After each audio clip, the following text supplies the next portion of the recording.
নমস্কাৰ বন্ধু বান্ধৱীসকল, সকলোকে অংগনবাড়ী কৰ্ণাৰ চেনেলটিলৈ স্বাগতম জনাইছোঁ। আজি মই ECCE ট্ৰেইনিং সম্পৰ্কে কিছু তথ্য লৈ আহিছোঁ। আশা কৰিছোঁ ভিডিঅ'টি শেষলৈকে চাব। অংগনবাড়ী কৰ্মীসকলৰ সাজু খবৰ হ'ল, কিয়নো ECCE ট্ৰেইনিং হ'ব বুলি শুনি থকা কথাটো বৰ্তমান অন্ত পৰিল। 2023 চনৰ মাৰ্চ মাহৰ 1 তাৰিখৰ পৰা এই ট্ৰেইনিং আৰম্ভ হ'ব। কিছু প্ৰকল্পত বৰ্তমান যিসকল কৰ্মী হায়াৰ ছেকেণ্ডাৰী পঢ়িছে বা পাছ কৰিছে বা তাতকৈ ওপৰত BA MA পঢ়া, তেখেতসকলৰ বাবেহে এই ছমহীয়া ECC ট্ৰেইনিংটো আৰম্ভ হ'ব। আৰু যিসকল কৰ্মী হায়াৰ ছেকেণ্ডাৰীৰ তলত 9, 10 তেনেকুৱা পঢ়া আছে, তেখেতসকলৰ পিছলৈ এবছৰীয়া এই ECCE ট্ৰেইনিং দিয়া হ'ব বুলি গম পোৱা গৈছে। ইতিমধ্যে বেজেৰা, বিহদিয়া, জাজিকোনা, চন্দ্ৰপুৰ, কৰৰা, ৰঙিয়া আদি প্ৰকল্পৰ যিসকল কৰ্মীয়ে এই ECCE ট্ৰেইনিং পাব, তেওঁলোকৰ লিষ্ট ওলাই গৈছে। গম পোৱা মতে 3-4টা প্ৰকল্পৰ কৰ্মীসকলক ABC ধৰণৰ গ্ৰুপ বনাই এই ট্ৰেইনিংটো দিয়া হ'ব।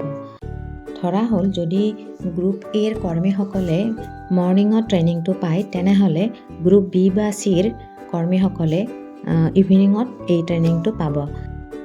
আৰু এই ECCE ট্ৰেইনিংটো সপ্তাহত 3 দিন হ'ব আৰু 3 দিন হয়তো কেন্দ্ৰত এক্টিভিটি কৰি দেখুৱাব লাগিব পাৰে।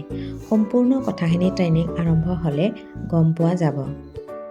জানিব পৰা মতে ট্ৰেইনিং চেণ্টাৰত যিসকলে এই ট্ৰেইনিংটো দিব, তেওঁলোককো ইতিমধ্যে ট্ৰেইনিং দিয়া হৈ গৈছে। গতিকে যিহেতু 2023 চনৰ মাৰ্চ মাহৰ 1 তাৰিখৰ পৰা এই ট্ৰেইনিং আৰম্ভ হ'ব, গতিকে কৰ্মীসকলৰ সাজু খবৰ হ'ল। আৰু আপোনালোকে ভিডিঅ'টো যদি চাই আছে, লাইক কমেণ্ট কৰিব, লগতে শ্বেয়াৰ কৰিব। আৰু এনেধৰণৰ ভিডিঅ'সমূহ পাই থাকিবলৈ চেনেলটো যদি ছাবস্ক্ৰাইব কৰা নাই, তেনেহ'লে প্লিজ ছাবস্ক্ৰাইব কৰি ল'ব, লগতে বেল আইকনটোও দবাই দিব। পৰৱৰ্তী সময়ত ECCE ট্ৰেইনিংনো কেনেকৈ দিয়া হয়, কি কৰা হয় ECCE ট্ৰেইনিঙত, কৰ্মীসকলে কি কাম কৰিব লাগে, কেনেধৰণে কাম কৰিব লাগে, সেইসমূহ ভিডিঅ' দাঙি ধৰিবলৈ চেষ্টা কৰিম। আৰু আপোনালোকে ভিডিঅ'টো শেষলৈকে চোৱাৰ বাবে সকলোকে ধন্যবাদ।